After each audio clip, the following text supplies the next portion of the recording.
So good afternoon, everybody.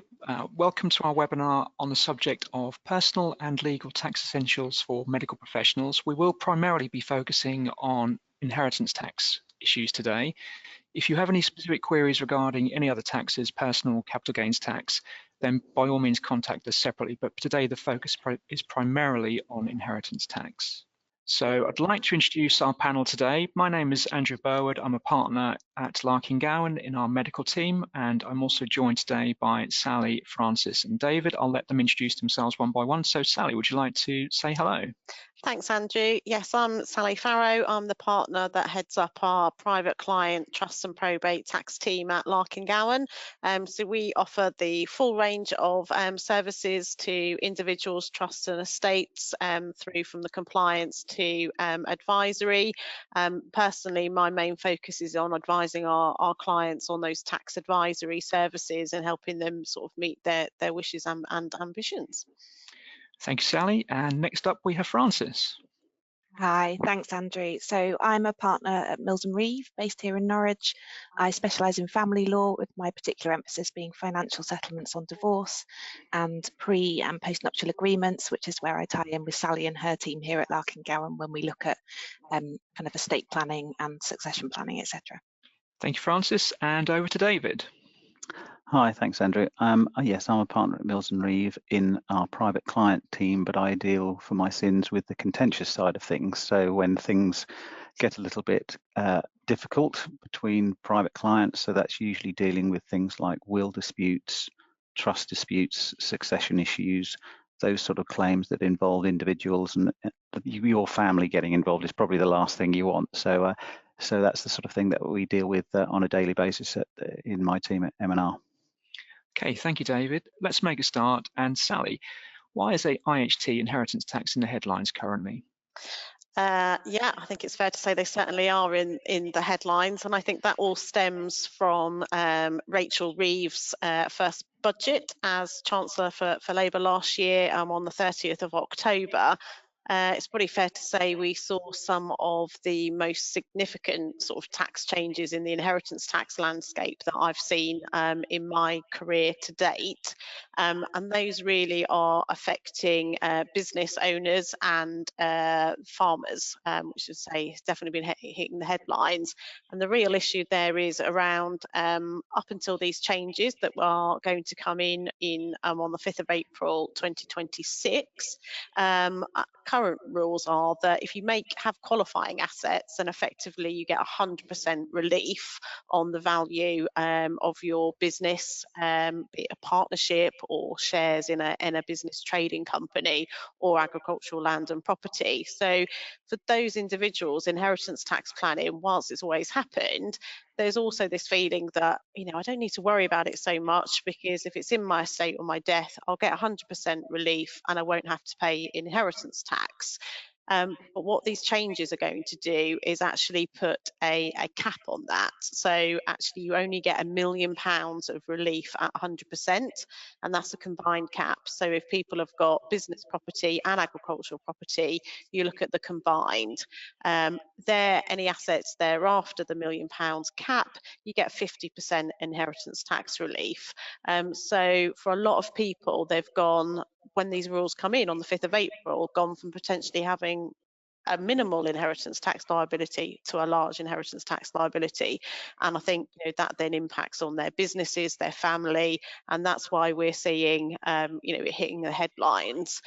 There was also second changes that were announced, which are quite far-reaching, and they come in a year later. So we're looking at 5th of April 2027, and that's around pensions. So if you've got a pension pot currently, that is not subject to inheritance tax, but from 5th of April 2027, any unused pension funds or death benefits are also going to fall within your taxable estate. So again, it's a bit of a double whammy for some, and it will impact others that aren't impacted by the other changes.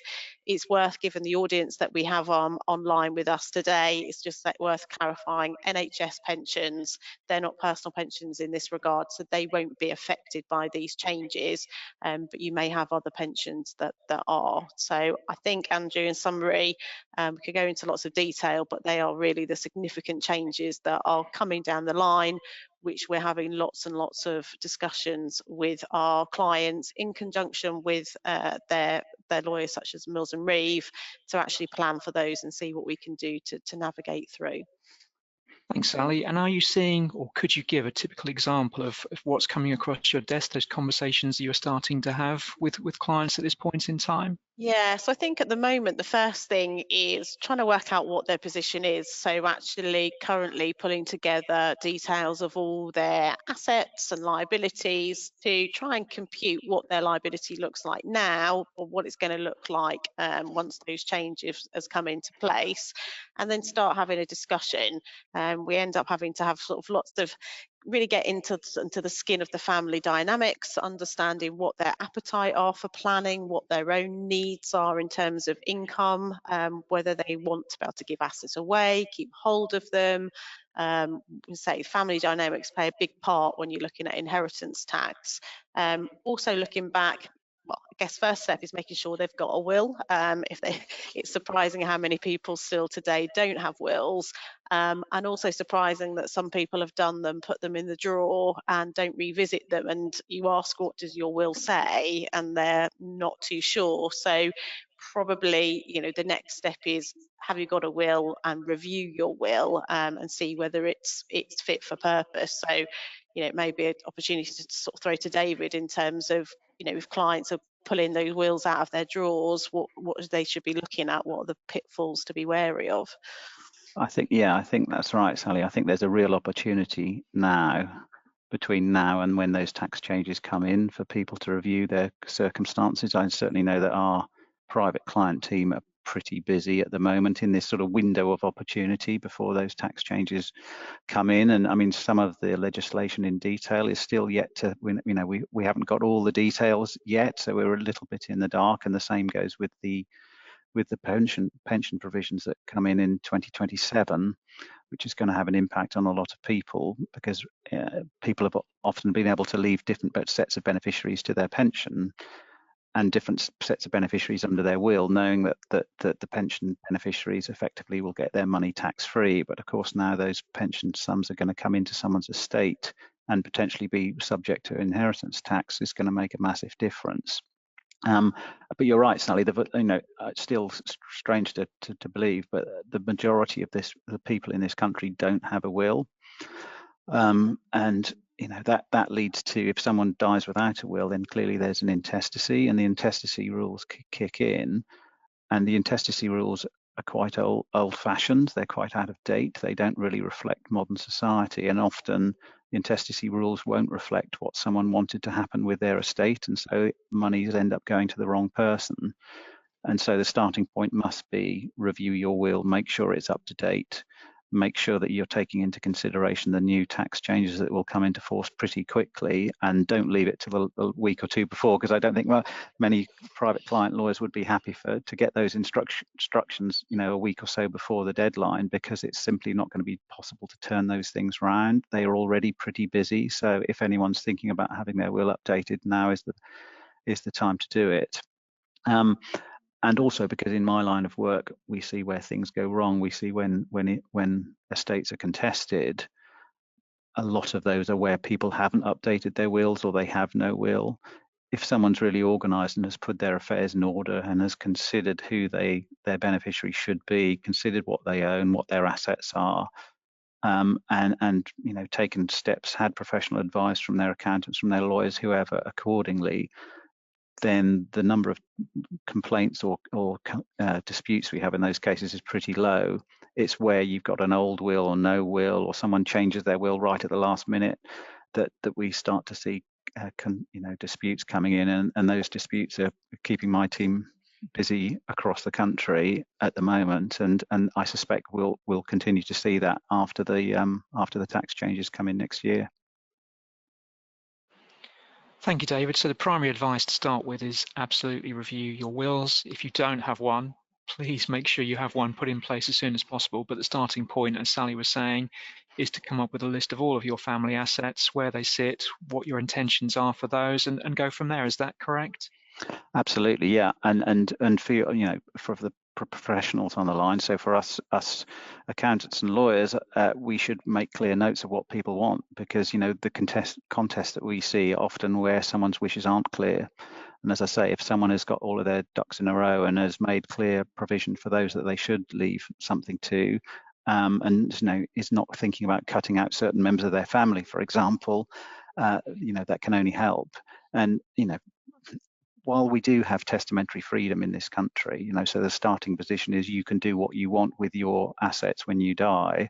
There are some real provisos to that in this country as well about, should you leave something to your wife, your spouse, your children, someone that you're maintaining. So that there are some, there are a large number of will disputes going on now in this country for even those people who have put all their affairs in order. There's no guarantee that someone won't contest what you've done. You're just maximising the chances that you won't be involved in a dispute like that. But yeah, absolutely, the first point in planning must be to get your will in order, make sure it's updated, and also to make sure that you update it as your circumstances change. We have changing circumstances through life. If you get divorced, if you get remarried, if you have kids, whatever it may be, just to keep an eye on things so that they're always kept up to date. And David, you mentioned that there could be disputes arising even with a will in place. What can be done potentially to reduce that possibility of dispute? Is anything that you can advise or can implement to help with that? There are a number of grounds on which a will can be contested, and trying to sort of defend yourself in advance in respect of all of those can be difficult. I mean, we're seeing at the moment with an increasingly aging population that a number of wills are being contested on grounds that the person who executed that will didn't have the required capacity at the time they entered into it, which is another reason why it's prudent to get your affairs in order now. People who change their will when they're elderly or have been ill or in hospital, etc., are exposing themselves, or they're exposing their will to a much greater risk of challenge if there's any issue about their capacity. So that's a real growth area with rises of diseases like dementia, Alzheimer's, etc. There is more ground on which wills can be contested on that basis. But we're also seeing things like undue influence, we'd call it, so coercion. So someone who might be elderly and vulnerable is potentially being coerced to write a will that doesn't reflect their true wishes, for example, and a will can be contested on those grounds as well. We had a series of wills produced in lockdown, for example, when access to professional services was difficult, which were now being contested on the basis they weren't executed properly. So, for example, the Wills Act is fairly strict about the requirements that need to be adhered to for a valid will to be executed. And where we had a sort of lot of homemade wills, or wills being supposedly witnessed at home and not in solicitors' offices, etc., those are now being disputed. And so the best thing to do to minimise the chance of a dispute is to go and get some proper professional advice, to consider all the people that you ought to be thinking about. So while you have this testamentary freedom, and you could leave it all to the cat's home, if you're married and you've got kids who are left nothing, the chances are that they will, there's a reasonable chance that they might say, well, hold on a minute, I ought to get something, either by disputing the will on one of those grounds that I've just outlined, or there is a piece of legislation called the Inheritance Provision for Family and Dependents Act 1975. It's a bit of a mouthful. So that's been around for a long time, but that says that if certain categories of people, like a spouse or a child, haven't received reasonable financial provision, then irrespective of whether the will is valid or not, they can still challenge how an estate passes, and we're seeing an increasing number of those claims as well. So yes, doing the best you can to protect yourself is putting your affairs in order at an early stage, keeping them reviewed, making sure you get a professional to do those wills. I'm always surprised by the number of people who don't want to pay a professional to do their will, try a homemade will, thinking they'll save themselves a few quid, which they will do at the time, but then they're just storing up problems for the future that can cost a huge amount of money for their family or beneficiaries to argue over in due course. So, the number of wills that are disputed tend to be the ones that haven't really done haven't followed best practice. You know, if people have done a will, thought about who they should give things to, got it properly documented and kept it updated, we don't see those sort of wills disputed very often.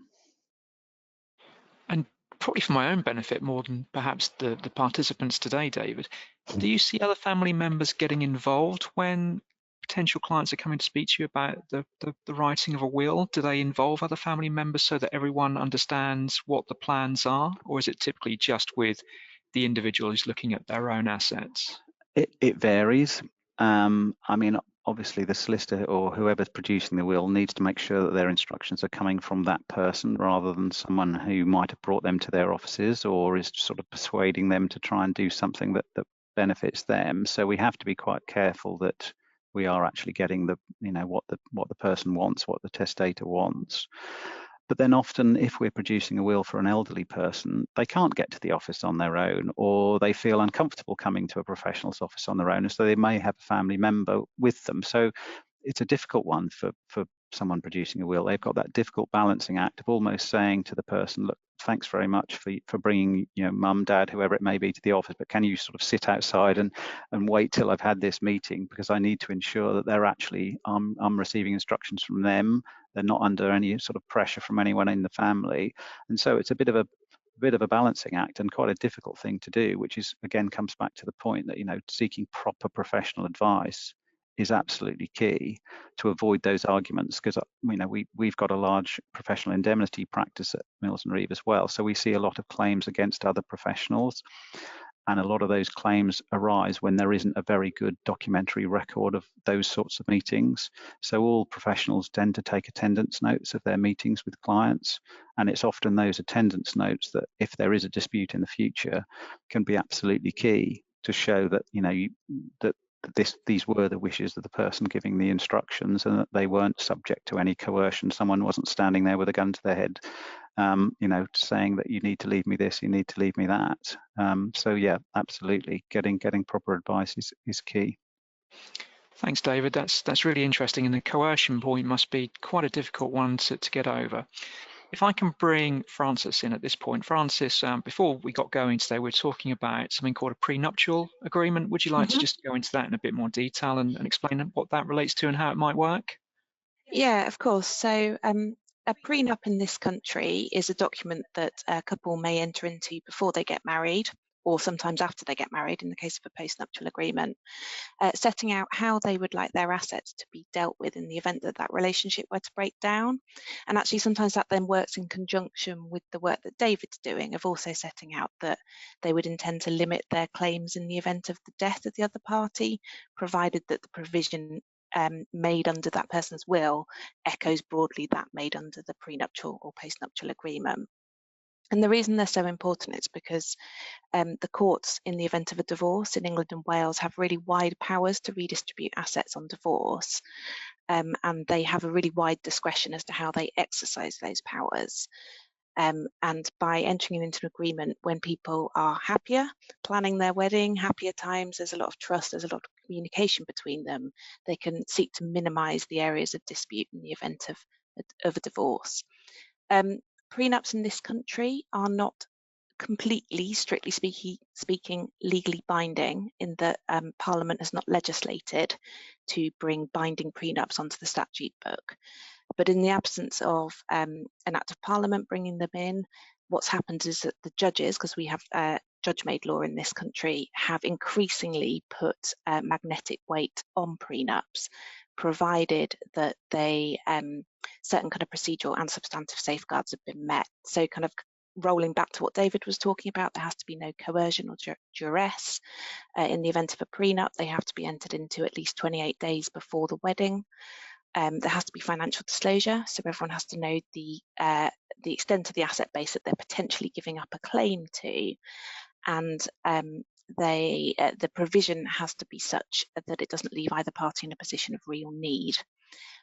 So this is an area of law where we're really tying in with the other professionals involved in the case, so the accountants kind of engaging in tax planning, the private client colleagues who may be making wills, etc., and trying to kind of offer a holistic service there to help people kind of plan and predict for their future.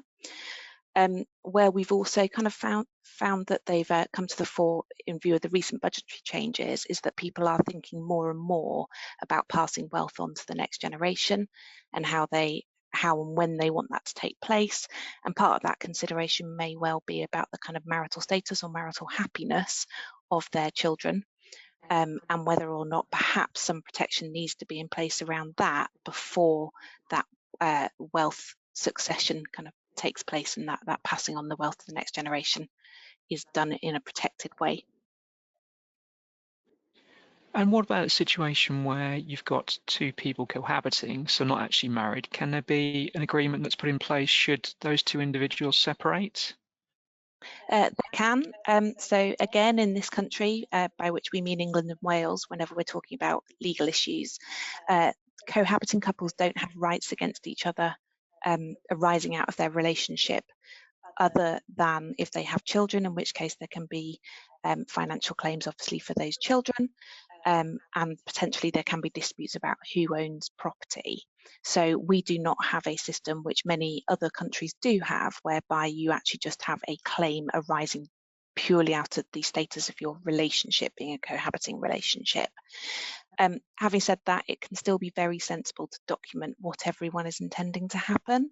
So if someone is moving into a house with their partner and that house is in their partner's name, it might be sensible to document who's going to be paying what towards the bills, whether or not it is intended that in doing so they're going to get any kind of proprietary interest in that property, what arrangements may be in place if the relationship broke down in terms of any kind of payment to perhaps assist someone with moving on and into a new accommodation, how long they're going to have to vacate the property, how a couple are going to regulate their finances whilst they're living together. So we call them cohabitation agreements, but they are definitely a good idea for people to be considering if they're looking at making that next step in their relationship. And you can have that tied in with the will itself, so they work side by side despite the potential legal, I guess, obstacles or the fact that they are not necessarily recognised. It could still be working side by side with the will that's drawn up. Yeah, completely. And actually, I was probably slightly misspoke there when I said that people don't have claims arising out of cohabiting relationship. They don't have automatic claims arising out of a cohabiting relationship on relationship breakdown. But as David will explain, cohabitation can give rise to rights to be provided for in the event of the death of your cohabitee, provided, I believe, certain circumstances are fulfilled there. Yeah, that's absolutely right, Fran. We're seeing a lot of couples these days and living together and are not married. And there is a common misconception that you become a sort of common law spouse and therefore have certain rights, which is generally not the position legally. You don't have the same protections if you're not married and you're living together. And it raises all sorts of issues, particularly if one of the parties was to die and doesn't have a will, for example, because under the intestacy rules, a cohabitee is not recognised at all. So you could have been living with someone for years, you could have children together, but if you're not married and that person dies without a will, the starting position is you'll get nothing from their estate as a cohabitee. So that is an area where we've seen quite a lot of claims arising, as I was saying earlier, under the Inheritance Act, as we call it, or the 1975 Act. If someone has been maintained or has been living as a spouse for 2 years before someone else dies, they have a claim against that person's estate. And while that sounds great in practice, if you're that person, well, not great, but obviously your partner's died, but if it gives you an opportunity for a remedy, that involves going to some lawyers, getting advice, paying for that advice, possibly bringing a claim against your ex-partner's estate, which will, potentially go through the courts. You'll have other beneficiaries on the other side who are the beneficiaries under intestacy. So it could be your partner's children, if he had any or she had any, or their parents if they're still alive. And so the whole thing just becomes expensive, acrimonious, not very pleasant. Whereas if those parties had proper wills and proper documentation in place, you could avoid all of that possibility. So yeah, I keep coming back to the same point, but making sure that you've got a proper will, proper will in place, it's up to date, is hugely important for people who are cohabiting, who might not think that, you know, they might think they're too young to produce a will, or that their circumstances aren't sort of set in stone yet, which, you know, which is possibly explains why the majority of us don't have a will. But those are the sort of cases where we see things going wrong that can end up costing a lot of money, where there is some sort of element of contention in the future. So I think also we're seeing, sorry Andrew, I was going to say, I think we are seeing increasingly just more second families, more blended families with stepchildren and stuff, and I think that's really where it becomes important for people to actually think and talk about what it is they intend to happen in the various situations that may arise. Communication is really key. Yeah, and I think typical English person doesn't say much about those sort of things. Generally, we don't have those sort of discussions within our families, and that can lead to misunderstandings and people expecting that they might get something when actually it may not be their parents' views as well. So having that open conversation does help.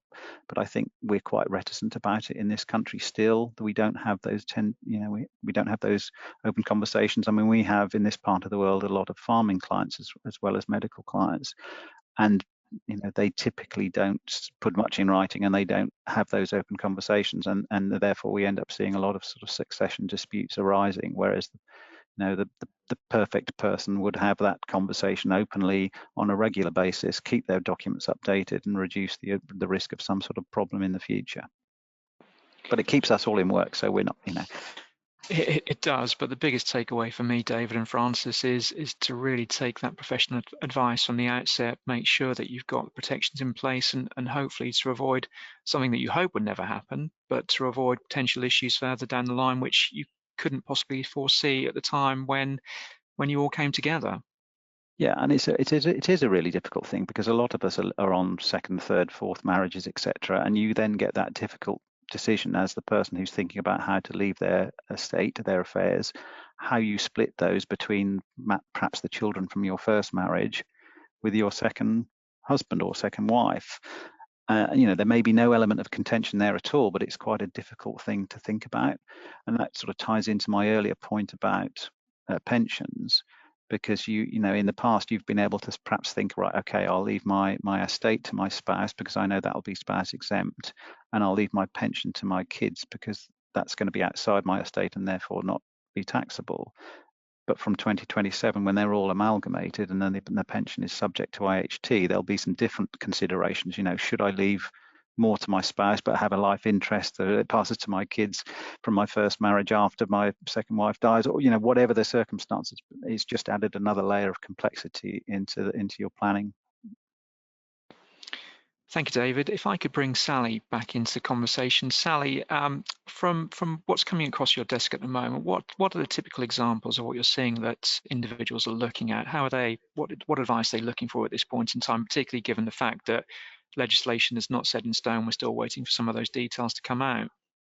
Well, the good news is we have finally got a little bit more detail. So we got some draft legislation this week that we're all now poring over to, you know, so the good news is we have some more clarity. The bad news is that there are no significant changes, despite all the lobbying by lots of people. So, you know, we know these are coming, so it's planning for it. So I would say I've probably, you know, my career normally it's quite a diverse conversations I'm having with clients about different tax matters. It just feels inheritance tax is, you know, lots and lots of meetings with clients, and you know, it links into some of the issues that, you know, David was talking about capacity. Because of these changes, it's quite often, you know, more elderly client base that are now having to deal with it because they had their strategy. It was, I can retain it, I can keep the income from these assets, and I can just pass it on tax free effectively.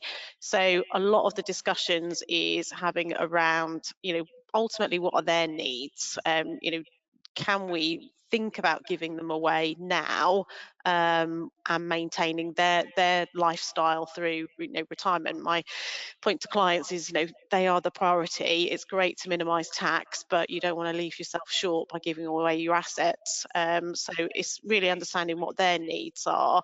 But as you say, it then links into everything else. What makes sense? So a lot of conversations around whether we should make some lifetime gifts and whether they should be outright to family members, or where we maybe have again, for varying reasons, we have clients that still quite like the idea of giving something away, but the thought of giving control away is less pleasing for them. So then it's thinking, what other things can we do? So it could be that, we liaise with Francis and we look at pre and post nup agreements to try and give a bit of control that way. Or it could be how we give them away. Is it outright, or do we want to consider other vehicles such as a trust, which is sort of a separate legal entity? But in that scenario, the people making the gifts typically can be the trustees, and the trustees are the people that continue to sort of manage and control those assets in that trust for the beneficiaries. So that can be quite helpful, or depending on what assets it is they want to give away, it could be that we could use a company structure to again achieve their wishes in terms of passing something on, but having a bit of control over maybe different share classes or director rights. So they would typically be referred to as family investment companies. But I say there's lots of different tax analysis to consider throughout. And we said at the outset we're just going to talk about inheritance tax planning, but in these meetings you can't just focus on inheritance tax, because quite often if you give away an asset in your lifetime, some people don't necessarily realise that is also a disposal for capital gains tax purposes. So then it's working out, are we going to give them what we sort of refer to as a dry tax charge, that they'll have tax on that gift, or are we going to defer that gain by claiming reliefs? And that can have real play out as to what the future plans are for those assets in terms of the next generation. Are they going to retain that business, or are they going to sell it? And that can impact on the decisions. And again, it comes back to, to try and avoid those problems where we might need to bring David's team in the future, is making sure that it is what our clients want and it's not pressure from the next generation in terms of them encouraging and coercing them into actually doing some gifts because that's what they think is the right thing to do. And as something else, which maybe then link into David, it's again making sure our clients have got capacity to be able to make that decision.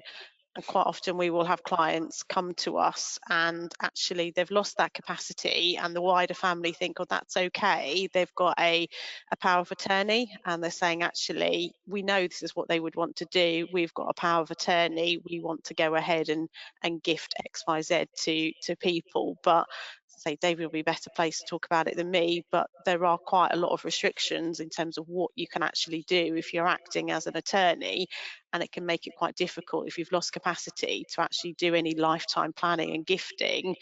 It is quite restricted.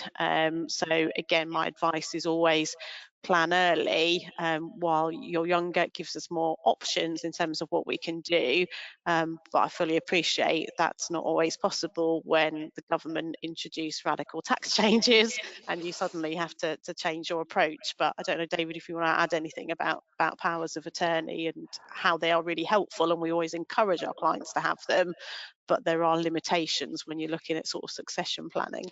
Absolutely, yeah. No, I mean, I would recommend that everyone has those powers of attorney in place in the first place, as well as having an up-to-date will. The problems that we see arising are often where the attorneys appointed are often the children, and the children want to make out appointments to themselves because they'll say that mum or dad or whoever set up the power was making such gifts or wanted to make such gifts when they had capacity, and therefore they want to continue to do that. And of course there's a conflict they're a direct conflict of interest in that, you know, they're effectively want to give something to themselves.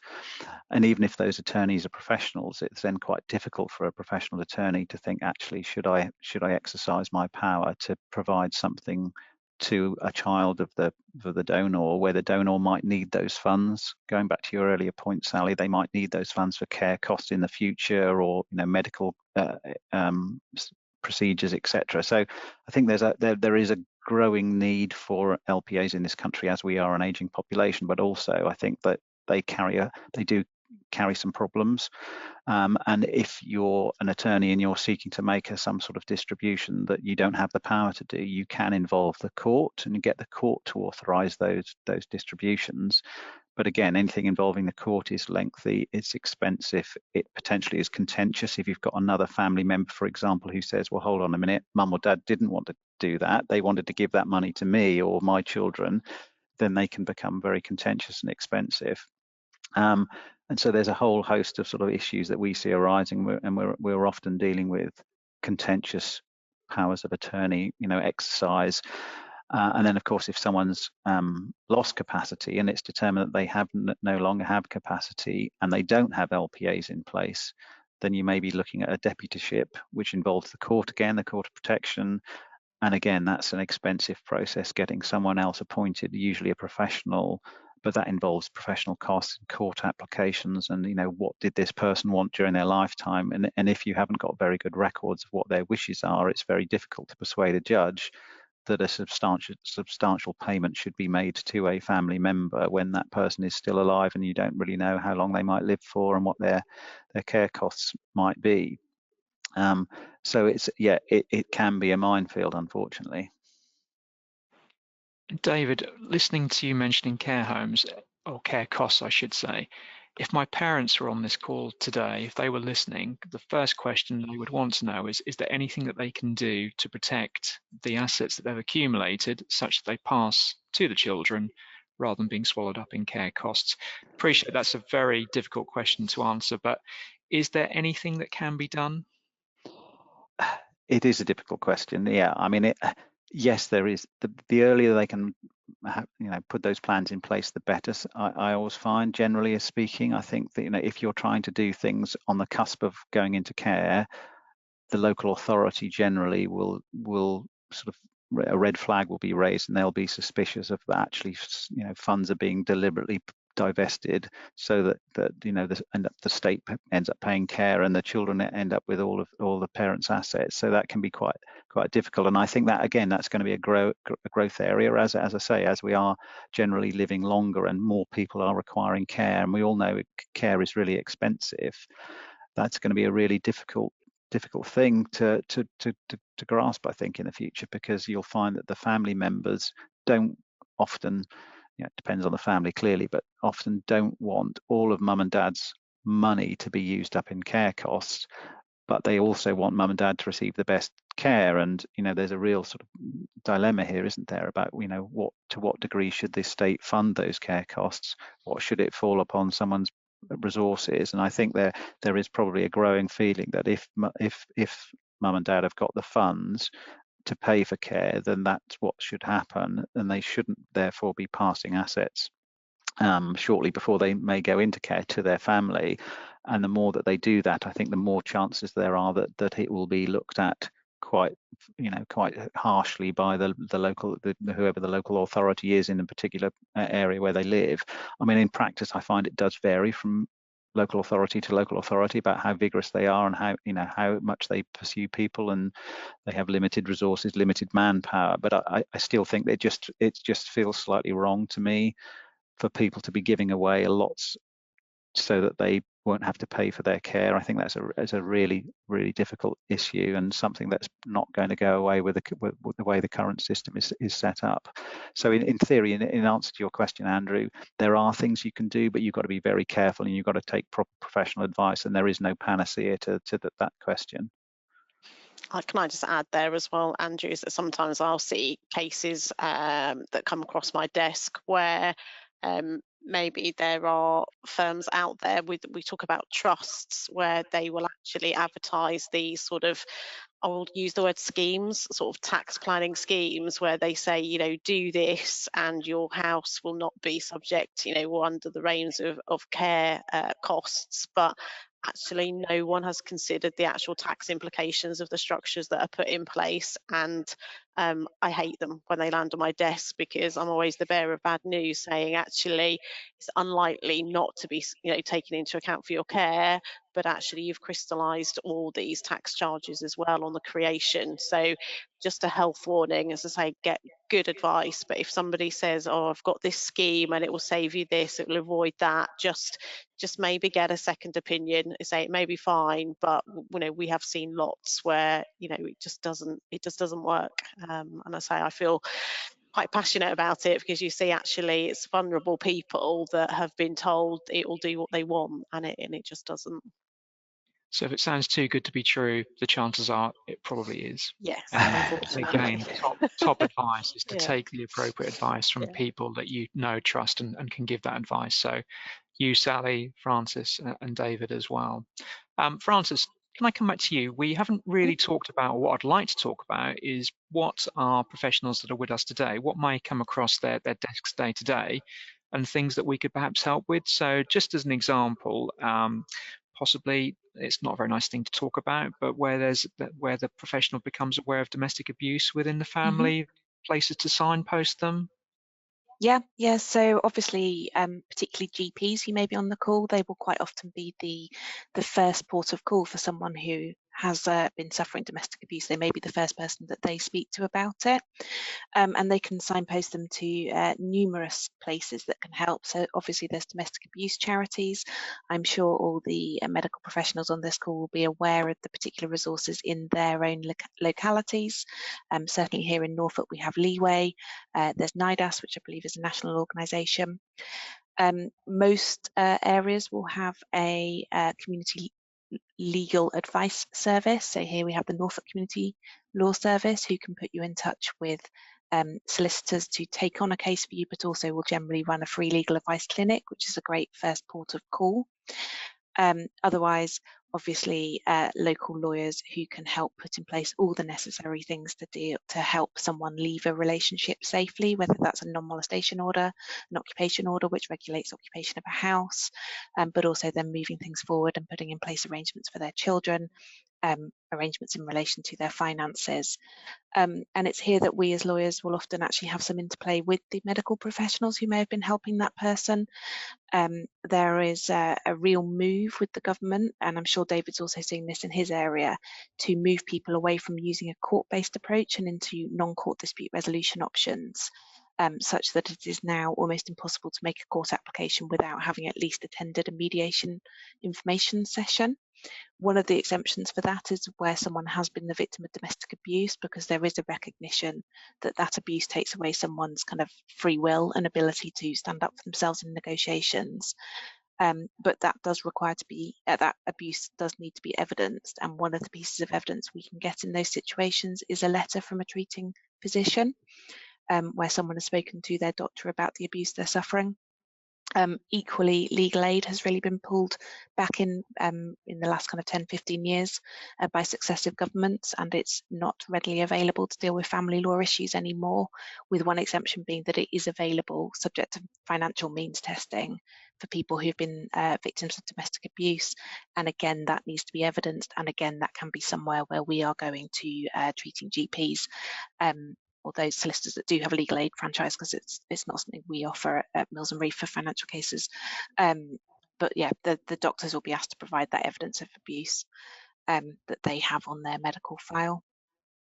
So yeah, not a very nice thing to talk about, but it is prevalent in society, unfortunately, and there is wider recognition that it's more than just physical abuse these days as well. It's emotional abuse, financial abuse, slightly perhaps tying in with what David and Sally were both talking about, kind of undue influence there as well. Thank you, Francis. One of the things that I do see when I'm speaking to my general practice clients is quite often they say it's a struggle to get children in to be vaccinated. And you and I were talking before we kicked off this session today about situations where perhaps the parents could have a falling out over whether or not their children should be vaccinated. Again, anything that you can comment on that particular aspect, please? Yeah, sure. So I'm sure all the medics on this call are aware of parental responsibility as a concept, but just in case anyone isn't, parental responsibility is a kind of bundle of rights and responsibilities that parents and sometimes third parties who have care orders in respect to those children have in relation to the upbringing of their children. And mothers will always have it. Fathers who are married to the mother or who are unmarried but are on the birth certificate will also have parents' responsibility. And what that entails in the medical context is a right to effectively be consulted and to have to agree to any substantial medical treatment in relation to a child. So that's not kind of, can this child have Catchpole? Because the child's unwell whilst they're with mum or dad, assuming that we're dealing with separated parents here.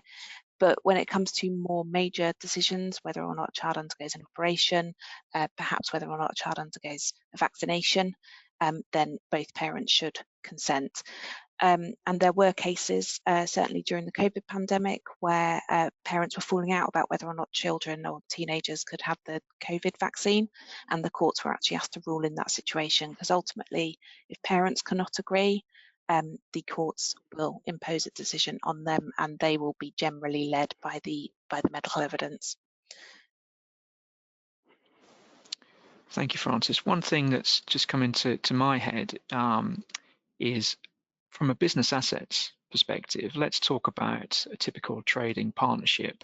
And if we have the unfortunate event whereby one of the partners in that partnership passes away, and they are, say, the part owner of the surgery premises, I guess the protection has to be built into the partnership agreement, and that's where we'd get one of your colleagues, perhaps Rob Day, to look at the partnership agreement advice on that context. Is that a fair observation?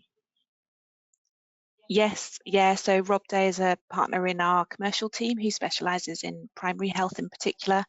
And he does a lot of work with you, I know, in dealing with the kind of legal formation of medical partnerships and building in what happens in terms of extracting value on retirement, but also dealing with those assets on death. Yeah. Thank you, Francis. We have covered a lot of ground today. I'm going to put Sally on the spot now and ask her to get her crystal ball out. Sally, what can we potentially expect to see in the upcoming budget statement, and any idea of time frame, please? I could give the answer that I gave a client, which did make him laugh, luckily, which was like, taxes are going to go up. That's probably my prediction. Exactly how and where is really hard to predict. We don't have a date for the budget yet, so it's typically the end of October, beginning of November. So hopefully we'll find out soon. It'll be wrong, I will do a plug. We as a firm always do a webinar the day after the budget. So rather than trying to work out what to do based on my predictions, you can tune into the budget and we'll go through all the headlines affecting individuals and businesses as well. But it is really hard to predict. As I say, I think, inheritance tax was a real main focus last time. I think there is lots of talk around capital gains tax rates. So they went up in October already, so 20% to 24%, which then aligns it to the rate for a sale of a residential property. Views are that could go up. They've sort of said that they won't touch income tax, but in some ways they are running out of options in terms of where they're going to go and need that sort of immediate tax take. So some people think currently there's preferential income tax rates if you take a dividend rather than taking a salary, for example, from a business, or you're earning profits from a partnership. So some people think that they could align those tax rates. We've the highest rate of income tax is 45%. We have seen it as 50% in the past. I think the general view is that they probably wouldn't do that, because I think there's sort of studies shown that when it gets to those sort of rates, it sort of really forces people to leave the UK, and we're already seeing that with some of the other tax changes that have come in. It's a kind of topical area as to whether, you know, people actually look to relocate overseas to try and get a preferential tax treatment. So I've waffled quite a lot, Andrew, not really giving you any answer because I don't have a crystal ball. My predictions are normally quite poor, similar to my football predictions. So I think my only advice is tune into our webinar the day after the budget, and we can give you exact clarity of what is changed and how it could impact individuals. Yeah, well, I hoped your crystal ball would be in full effect, but I completely understand why it's not.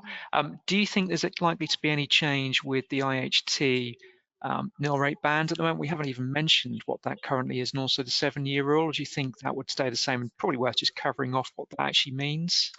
Yeah, so the nil rate band, so that's effectively it. So it's currently £325,000. So that's the value effectively is at a 0% tax rate. So anybody can have an estate of there, and they wouldn't be inheritance tax paying.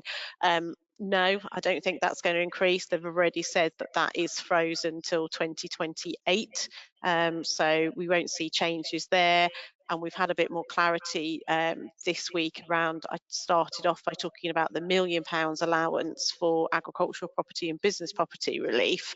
You know, lots of the hope was that that might increase. That's sticking at the £1 million, and they've said that that will be at £1 million until 2030, and then it will increase by inflation thereafter.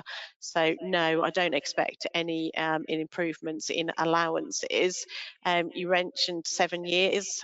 So if somebody decides to give away an asset in their lifetime, that's referred to a potentially exempt transfer.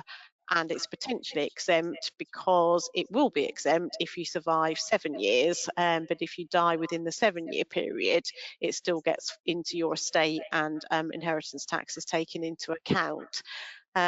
That could be an area of change. It was rumoured and talked about before the last budget that they could extend, say, the 7-year period to a 10-year period, so you have more gifts still falling into account.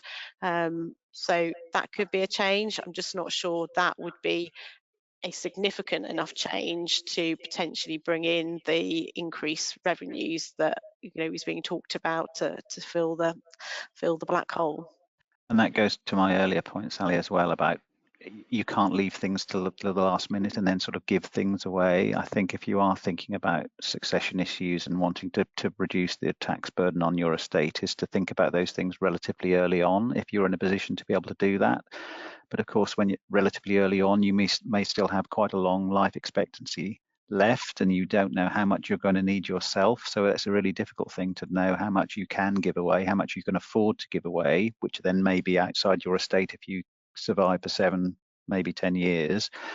But if your life expectancy is, you know, another 20, 30 years, you know, you may live longer. You don't know whether you're going to go into care. You don't know what your future needs may be yourself. And what we don't want to see is people giving away funds trying to reduce their inheritance tax and then finding themselves they've left themselves short, you know, to look after themselves, which is, you know, they may think, well, if I give something to my children, they'll look after me in my dotage, but I'm afraid that doesn't necessarily always happen. So yeah, there's some really complicated issues, but two certainties in life, death and taxes, I'm afraid, you know, we're talking about both of them, aren't we?